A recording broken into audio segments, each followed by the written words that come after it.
সেই দিন আর বেশি দূরে নয়, যেদিন আমার মৃত্যুর খবরটা ভেসে আসবে মসজিদের মাইকে, আর আমার নিথর দেহটা দেখে মানুষ আফসোস করে বলবে, কালকেও দেখেছিলাম এই মানুষটাকে মুচকি হেসে কথা বলতে, তবে আজ হঠাৎ এমন হলো কেন? মানুষটা বড্ড ভালো ছিল। কারো কারো হয়তোবা চোখের কোণে অশ্রু জমবে, আবার কারো কারো চোখ থেকে হয়তোবা 2 ফোঁটা জলও গড়িয়ে পড়বে। আবার অনেকেই খুশি হয়ে বলবে, যাক, ভালোই হলো, আপদটা বিদায় হয়েছে।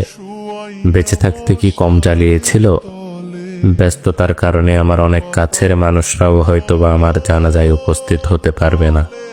আবার অনেক দূরের মানুষও শত ব্যস্ততার মাঝেও ছুটে আসবে আমাকে শেষবারের মতো বিদায় দিবে বলে। লুকিয়ে থাকবো আমি 3 টুকরো সাদা কাফনের আড়ালে। কেউ কেউ ছুটে আসবে আমাকে শেষবারের মতো একটুখানি দেখবে বলে। আবার কেউ কেউ আমার মৃত্যুর সংবাদ শুনে দোয়া পড়াটাও প্রয়োজন বোধ মনে করবে না। সেই দিন আমার পাশে থাকা ছোট্টকাল থেকে আমায় আদর যত্নে বড় করে তোলা প্রিয় মানুষগুলো বলবে, লাশ বেশি সময় ধরে ঘরে রাখতে নেই, তাড়াতাড়ি নিয়ে চলো। দাফন কার্যে অত বেশি দেরি করতে নেই। শত কষ্ট উপেক্ষা করে তৈরি করা আমার সাজানো গোছানো জীবনের সমস্ত সম্পর্ক, টাকা পয়সা, গাড়ি বাড়ি, জায়গা জমি ইত্যাদি কিছুই আর আমার থাকবে না। এমনকি দিন কয়েক পর হয়তোবা আমার অস্তিত্বটুকুও হারিয়ে যাবে মরুর ধূলিকণার মতো।